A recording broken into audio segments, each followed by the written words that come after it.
simplemente pues presentaros a nuestra conferenciante invitada. En todo congreso hay siempre una conferencia inaugural que es la más importante, y para eso pues hemos elegido a Claude Benoit, catedrática de la Universidad de Valencia y que lleva muchísimos años ya trabajando, ella sola, en grupos de investigación, en proyectos de investigación que hemos compartido, en cosas que hemos colaborado juntas y juntos sobre cuestiones de género. Entonces es una gran conocedora de los gender studies y entonces hoy nos va a hablar pues, de la critique féministe de Leila Slimani. Elle va faire sa conférence en français. Voilà, je vais prendre, je vais prendre 2 minutes pour remercier vraiment du fond du cœur les organisateurs de ces journées, qui sont bien sûr Lía Vázquez, que vous connaissez bien, et Juan Ibeas, et tous ceux qui les ont aidés à organiser ces journées. À travers eux, bien sûr, je remercie l'Université du Pays Basque.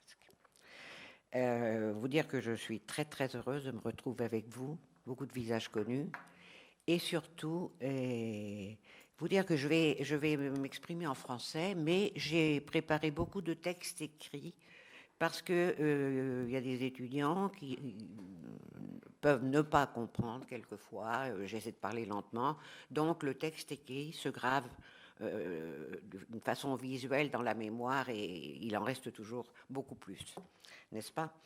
Alors nous allons commencer tout de suite pour ne pas perdre de temps. Et nous allons commencer par présenter. Qui ne connaît pas Leila Slimani aujourd'hui? Elle est très très très médiatique, mais bon, il faut la présenter. Et Leila Slimani est née à Rabat en 81, et donc elle va sur ses 43-44 ans. Sa mère, Béatrice Naja Slimani, qui est née en 1948, est médecin otorhinolaryngologiste à Rabat. Je crois que c'est la première femme qui a pu développer cette spécialisation médicale.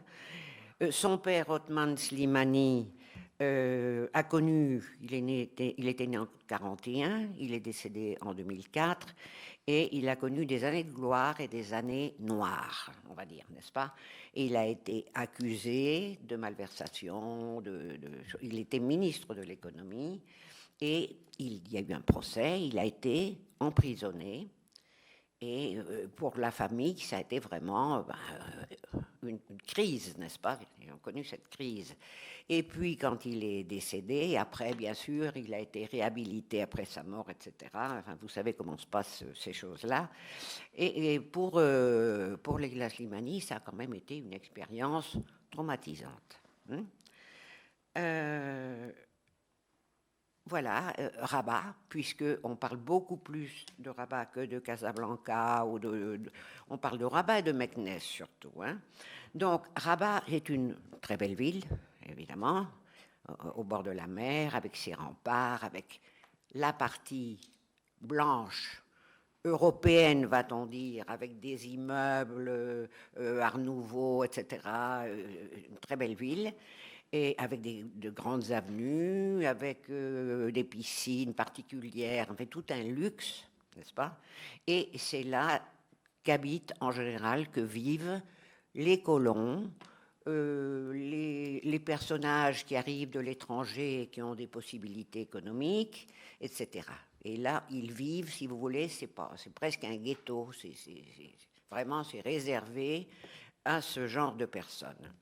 Et à côté de cette ville est bien séparée par un espace, l'espace Lyautey, n'est-ce pas, un espace neutre, vous avez la Médina. Et alors, vous voyez cette petite photo en haut, la Médina avec toute sa saveur, ses ruelles étroites, ses maisons bleues, ses décorations vraiment arabes, qui a beaucoup de charme, mais qui est réservée à d'autres, aux indigènes, n'est-ce pas? Un colon peut se promener dans la Médina, mais un indigène peut difficilement se promener dans la ville blanche, dans la ville haute. Voyez-vous, l'échange n'est pas à part égale. Il y a déjà un genre d'injustice sociale dans cette façon de présenter la ville et de la faire fonctionner. Et que va faire Leila Slimani? Un de ses premiers travaux, n'est-ce pas? C'est le sexe et mensonges, c'est cette espèce d'enquête qu'elle va réaliser avec des hommes et des femmes, je dis actuels, c'est-à-dire dans les années 2017, n'est-ce pas, 2015, 2017, etc. Là, on apprend beaucoup de choses à travers cette enquête. C'est-à-dire que ce n'est pas un travail d'opinion, c'est une façon de dire « je transmets ce qu'on m'a dit », n'est-ce pas? Mot par mot. Je vais directement aux sources. Alors, que se passe-t-il? Dans les années, sous le protectorat, n'est-ce pas? Avant les années 50, qu'est-ce qu'on portait? La femme portait le haïk ou le haïka, c'est-à-dire un grand drap, et s'enveloppait et on ne voyait que ses yeux. Quel était l'avantage de ce costume? C'était ce qui se passe avec le burqa et avec tout ça, c'est que vous êtes incognito. Personne ne sait qui vous êtes. C'est très difficile de savoir qui vous êtes. Donc ça vous donne une certaine liberté. C'est vrai. Mais d'autre part, le fait de ne pas pouvoir montrer sa peau, ses bras, son cou, c'est quand même terrible. C'est quand même te donner l'impression que ton corps est maudit, qu'il est interdit. C'est une pression terrible. Alors, bien sûr, les femmes se sont fatiguées du haïka, qui était complication, au siècle de la vitesse, et elles ont adopté plus tard la djellaba, c'est beaucoup plus simple, on l'enfile par la tête, ça y est, et puis on se met le foulard, et puis voilà. C'est plus pratique, c'est plus rapide, c'est plus... Alors maintenant, les femmes qui ne vont pas vêtues à l'européenne, il y en a beaucoup qui vont déjà avec même des shorts, n'est-ce pas? Mais les autres, surtout celles d'un certain âge, portent cette djellaba et le chador, enfin le foulard de la façon qu'elles veulent. Dans cette enquête, il n'y a pas que les femmes qui parlent. Femmes de tous âges, attention, depuis les plus jeunes jusqu'aux plus vieilles. Il y a aussi des hommes. Et les hommes, en général, sont assez d'accord avec les femmes. Pourquoi cette hypocrisie? Pourquoi ce mensonge permanent? Pourquoi ne pas donner la parole à la moitié de la population qui est toute la jeunesse actuelle? Pourquoi cette jeunesse ne peut-elle pas s'exprimer librement? Ça ne va pas du tout ça, n'est-ce pas? Alors, il faut absolument retransmettre tous ces messages. Et beaucoup d'hommes, dans ce reportage, si vous voulez, dans cette enquête, beaucoup d'hommes sont d'accord avec les femmes. Beaucoup. Alors qu'on pourrait avoir l'impression que non, qu'ils sont restés ancrés dans leur pensée traditionnelle, coutume traditionnelle, la femme à la maison. Non, non, non. Dans l'actualité, beaucoup d'hommes sont tout à fait d'accord et réclament cette émancipation pour eux-mêmes aussi, pour les femmes et pour eux-mêmes, pour être heureux au plein jour, ne pas être obligé de se cacher toujours, mentir, dissimuler, vivre dans la dissimulation continuelle. Et c'est là qu'on apprend à travers cette enquête qu'il se produit plus de 600 avortements clandestins par jour au Maroc. C'est beaucoup. Avortements clandestins, dangereux, parce que ces femmes se font avorter à leurs risques et périls, n'est-ce pas? Il y en a beaucoup, il y en a qui meurent. Il n'y a pas de condition d'asepsie, il n'y a rien. Souvent, ils sont avortés par des méthodes tout à fait ancestrales, dangereuses. Et alors, l'aiguille à tricoter dans le fœtus, ou un objet, une tige de fer, et quand ça ne marche pas, quand malgré tous ces actes sauvages, elle n'avorte pas, qu'est-ce qui se passe? L'enfant va naître avec une cicatrice, une marque, celle d'avoir été attaquée quand elle était fœtus. Cette marque dira que sa mère a voulu se défaire d'elle, puisqu'elle va toujours, cette marque va s'agrandir et va être présente pendant toute sa vie. Et ça aussi, c'est quand même terrible, n'est-ce pas? Voilà, alors c'est une façon, si vous voulez, de critique féminine. Dire, j'arrive avec les faits, avec leurs paroles. C'est pas moi qui parle. Donc, on ne peut rien me dire. Il n'y a pas d'interprétation. Je transmets ce que l'on m'a raconté, ce que l'on m'a dit.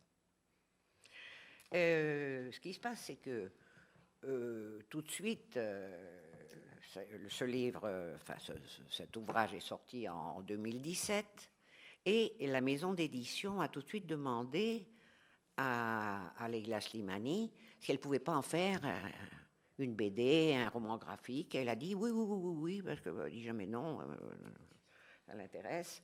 Et elle a dit bien sûr, et alors elle a pris sa dessinatrice, et Laetitia Corinne, et elle a fait Parole d'honneur.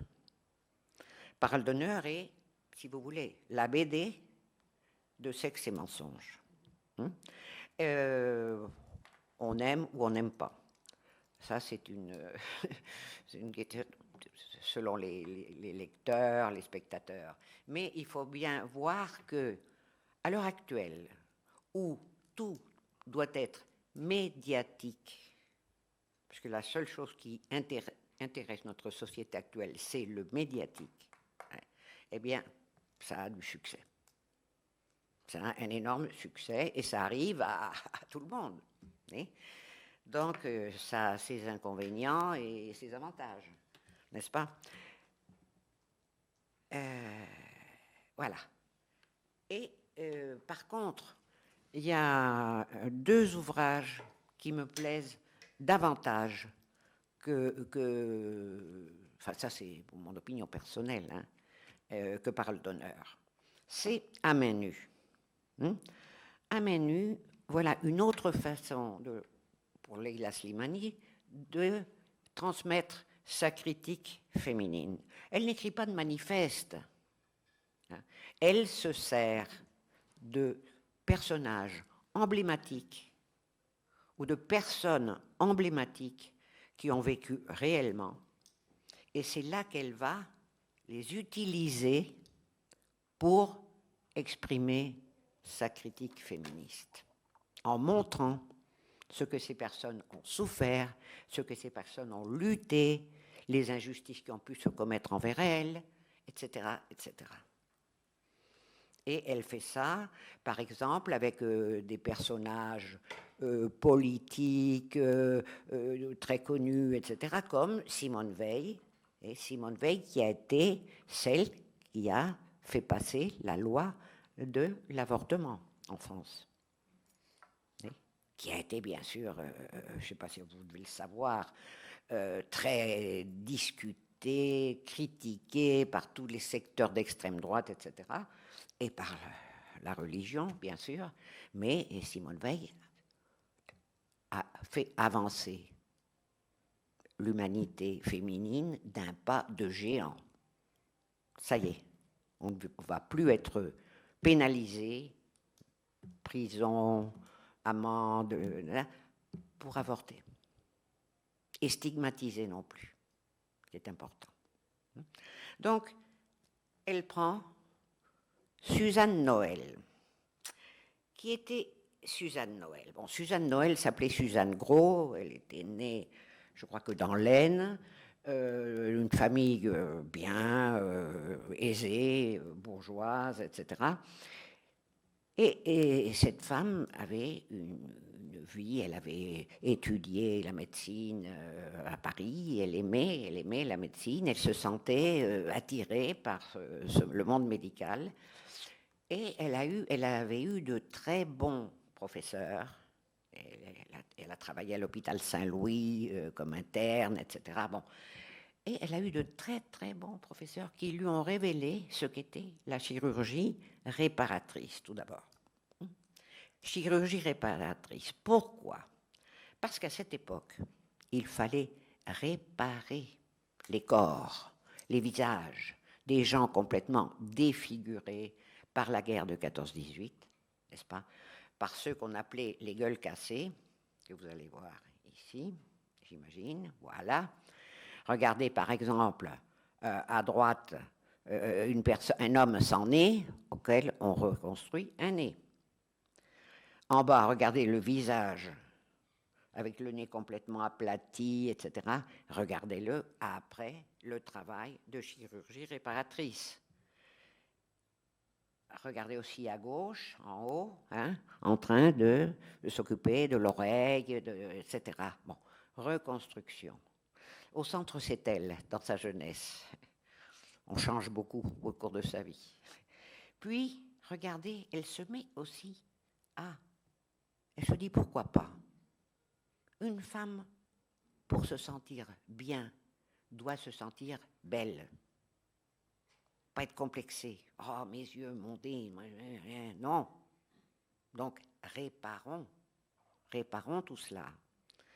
Alors, vous voyez une femme à laquelle elle va enlever ce qu'on appelle maintenant une blépha. Hein. Elle va enlever les poches sous les yeux et sur les yeux, ses paupières si enflées, si tombantes, et elle refait un visage. Voilà une nouvelle femme qui va voir la vie d'une autre façon et qui va se voir elle-même, qui va s'aimer davantage, qui va faire monter son estime, son auto-estime, si vous voulez, hein, personnelle, qui est quelque chose d'absolument fondamental. Continuons. Oui, alors avant de passer à cela, je vais vous raconter que Suzanne Noël, pourquoi s'appelle-t-elle Suzanne Noël? Son vrai nom, je vous ai dit que c'était Suzanne Gros. Ce qu'il y a, c'est qu'elle s'est mariée d'abord, elle a eu un premier mari qui s'appelait Henri Bertrand et qui est mort pendant la guerre, en 18, fin de la guerre 14-18. Et aussitôt, elle s'est mariée, mais aussitôt, elle s'est mariée avec le docteur Noël, qu'elle avait connu pendant qu'elle étudiait et qui avait été son amant même pendant son mariage. Ce qui fait qu'elle a une petite fille quelques mois après et elle ne sait pas si cette fille vient de son premier mari ou de son second mari. Alors, toute son angoisse, c'est de regarder cette petite Jacqueline et de se dire à qui ressemble-t-elle? Ah, ça pourrait être de l'un. Ah, ça, c'est de l'autre, etc. Donc, le grand problème qu'elle a, c'est de savoir si cette petite Jacqueline, de qui elle vient. Parce que des deux, c'est pas possible. Ou de l'un ou de l'autre. Et, malchance, n'est-ce pas? Cette petite Jacqueline va mourir, on va dire très jeune, de la grippe espagnole. Vous avez entendu tous parler de la grippe espagnole, on en a reparlé quand la Covid est arrivée, n'est-ce pas? On s'est retrouvés dans les mêmes conditions, les gens portaient des masques, etc. Donc, grippe espagnole qui n'était pas espagnole du tout d'ailleurs, mais on en parlait en Espagne, on n'avait pas peur d'en parler alors qu'elle nous venait des États-Unis ou de je ne sais où. Bon, eh bien, je vous disais tout cela parce que cette petite fille meurt de la grippe espagnole. Le docteur Noël, désespéré de la perte de sa fille, se met à boire, à pas vouloir aller travailler, il perd complètement les pédales, et à la fin, il se suicide, il se jette dans la Seine. Alors, tout ça, c'est la première partie de À main nue. Parce que la seconde partie commencera à partir des années... Enfin, quand elle a 47 ans, et qu'elle se trouve libre, sans mari, sans enfant, et qu'elle va alors vraiment faire avancer d'un pas de géant non seulement sa profession, mais aussi ses activités féministes. Et ça, c'est ce qu'il y a de plus important. C'est là qu'elle va, évidemment, s'occuper de répandre ou de... Comment de dire je ne trouve pas le mot. Bon, enfin bref. De faire croître tous ces clubs sort-optimistes qui existaient aux États-Unis et qu'elle importe.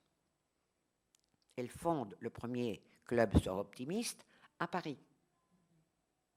Et à partir de là, elle ne va pas arrêter jusqu'à arriver à fonder l'Internationale de sort-optimistes, dont elle sera aussi présidente, et qui va s'étendre, vous allez le voir,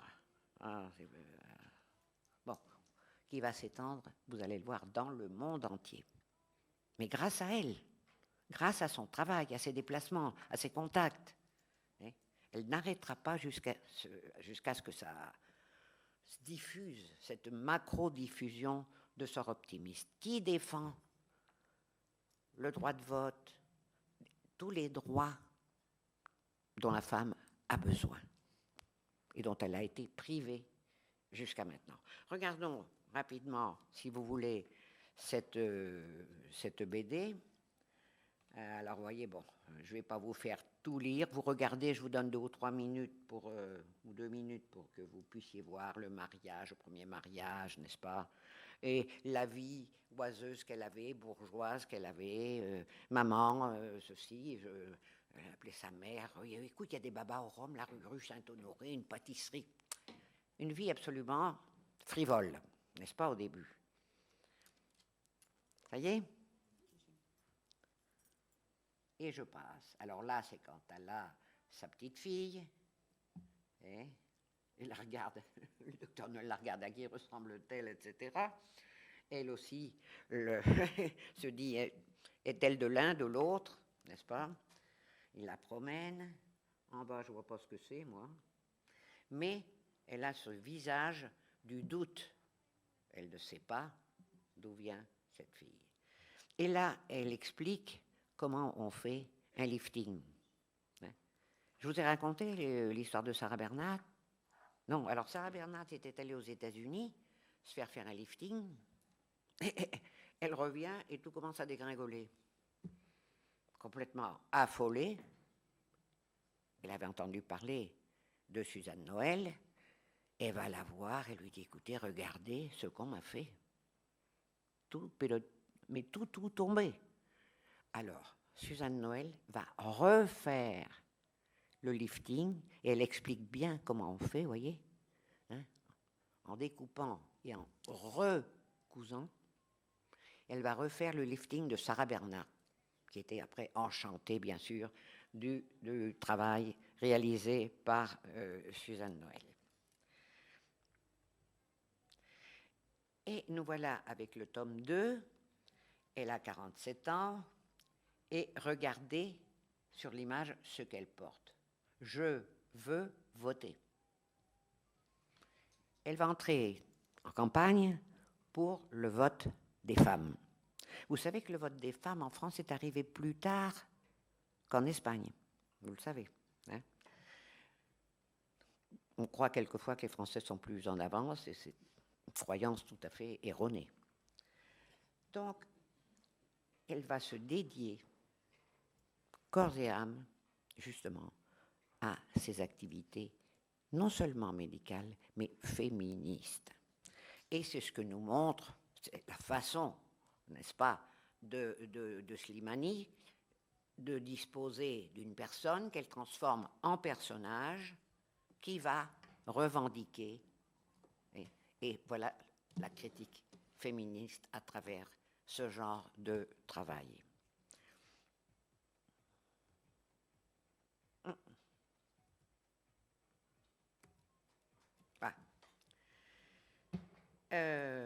Il faut bien dire que Suzanne Noël va être reconnue pendant sa vie. Elle va être reconnue parce que, je vous dis, en 1924, elle fonde le premier club sort optimiste français à Paris. Et en 1930, c'est-à-dire en 6 ans, sa fédération européenne qui défend les droits des femmes. Alors, elle fonde successivement les clubs sort optimistes de La Haye, Amsterdam, Vienne, Berlin, Anvers, Genève, les clubs baltes, ceux d'Oslo, Budapest et même ceux de Pékin et Tokyo. Pour cela, elle voyage et elle entre en contact, etc. Elle se dédie à cette expansion de sort optimiste parce qu'elle pense que c'est le meilleur service qu'elle peut rendre aux femmes. En 1928, elle va recevoir la Légion d'honneur et la reconnaissance de la nation pour sa contribution à la notoriété scientifique de la France sur la scène internationale, à travers ses réalisations chirurgicales, n'est-ce pas?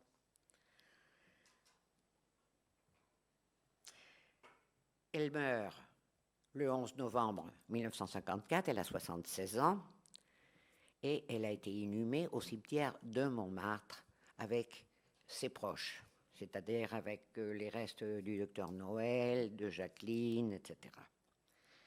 Mais il faut vous dire qu'en 2018, c'est-à-dire il n'y a pas longtemps, en 2018, l'Union française du sort optimiste international lui a rendu hommage en dévoilant une plaque commémorative sur la façade de l'immeuble situé au 36 avenue Charles Floquet, dans le 7e, où elle avait vécu les 15 dernières années de sa vie. Là, ils ont montré ils ont découvert cette plaque commémorative en 2018, c'est-à-dire que c'est quand même, c'est devenu un personnage historique important en France. Mais je voulais vous dire autre chose et je me souviens plus ce que c'est. C'est au sujet de Suzanne Noël. Mais alors... muy bien. Ne cherchons pas, donc. Et je voulais prendre un autre exemple de sa façon d'exprimer sa critique féministe à travers la trilogie, celle qu'on appelle la trilogie, dont nous n'avons que 2 tomes, le 3e étant annoncé pour le 6 mars maintenant. Mais je n'ai aucune nouvelle de sa parution. Le premier tome, La guerre, et le second, Regardez-nous danser. Avant de parler de ces 2 fictions, je dois faire référence à sa grand-mère dans la vie, sa grand-mère, parce qu'il y a des faits.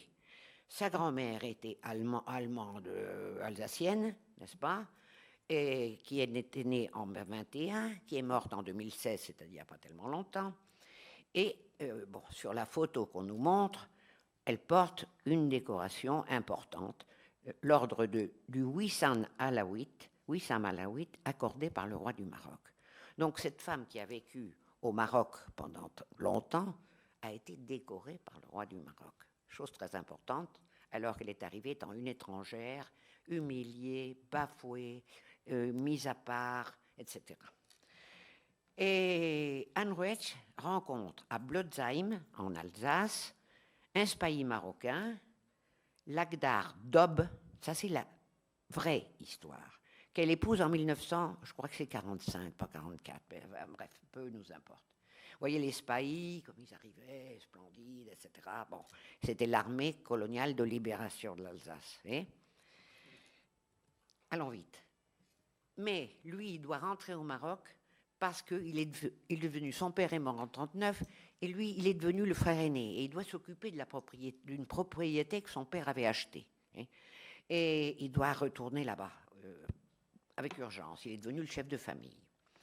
En 1945, Anne le rejoint après quelque temps. Elle va passer quelque temps à Meknès parce qu'ils ne peuvent pas s'installer dans cette cabane. Il y a un locataire qui dit non, jusqu'à la fin du bail, je ne bougerai pas. Et ils vont travailler dur tous les deux pendant une dizaine d'années pour que cette ces pierres et ces rochers, cette mauvaise terre, puisse devenir florissante. Le reste, dit Leila Slimani, ça ce sont les faits, le reste c'est de la littérature. À partir de là, tout ce que je raconte, tout ce que je mets dans ces 2 romans, de cette trilogie, c'est de la littérature. Donc, le résumé, si vous l'avez lu, vous l'avez tous lu le roman? Non? Vous ne l'avez pas lu? Donc,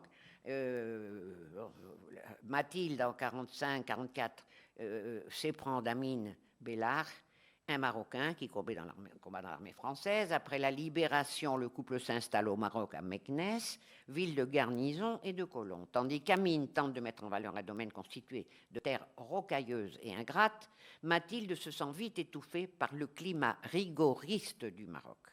Quand elle arrive au Maroc, Amine commence à lui dire « Ici, c'est pas comme ça. Ici, on fait pas ça. Ici, ne te mets pas ça. Ici, reste chez toi. Reste chez nous. Ne me suis pas. Ne viens pas avec moi. » Et elle ne veut pas se plier à ces ordres et à ce changement si brutal. Tous les personnages de ce roman vivent dans le pays des autres, parce que les étrangers vivent dans le pays des autres, et les Marocains vivent aussi dans le pays des autres. Ce n'est pas leur pays, parce que ce sont les colons qui font les lois, etc. N'est-ce pas? Les femmes, surtout, vivent dans le pays des hommes, où elles doivent sans cesse lutter pour leur émancipation. La manifestation de la critique féministe va se faire par la dénonciation des injustices. Dénoncer la soumission et l'esclavage de la femme. Il y a un personnage, mais qui a existé en vrai, c'est une esclave noire, achetée par le père d'Amine, achetée sur le marché de Marrakech. Il achète une esclave et il l'amène à la maison. C'est l'esclave. L'esclavage a duré et dure encore, n'est-ce pas? Il faut bien se mettre ça dans la tête. Interdiction de montrer son corps. Oui. Deuxième dénonciation. Dépendance politique, sociale, économique et religieuse de la femme. La femme, si elle n'est pas mariée, n'existe pas. Elle n'a aucune identité.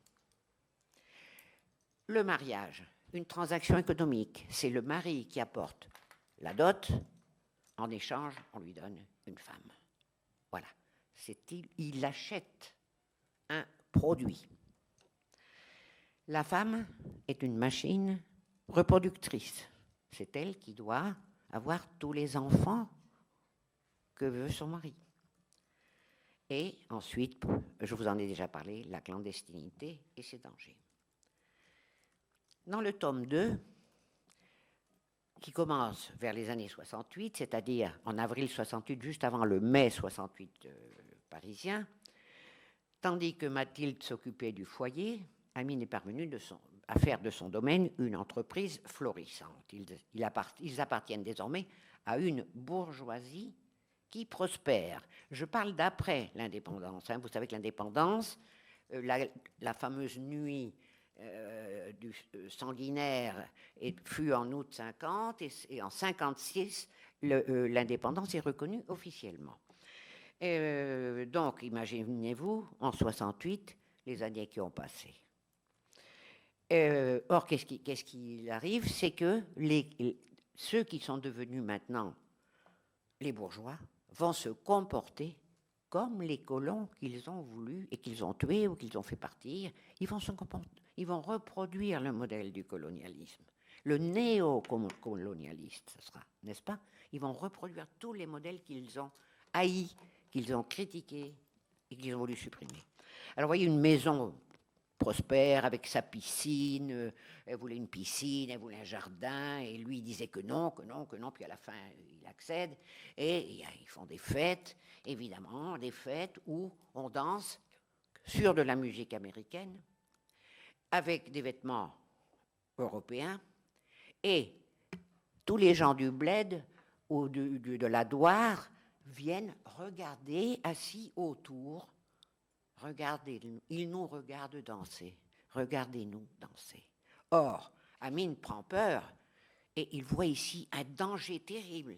Il se dit, mais ils vont Amine commence à perdre la tête. Sa mère il y avait dans l'ascendance des fous, des gens qui perdaient la raison, et Amine va souffrir de tout cela, et il perd la tête, et il voit ici un danger terrible, et il s'imagine des scènes, il a des hallucinations, des scènes de crimes, de sang, etc. Bon, terrible.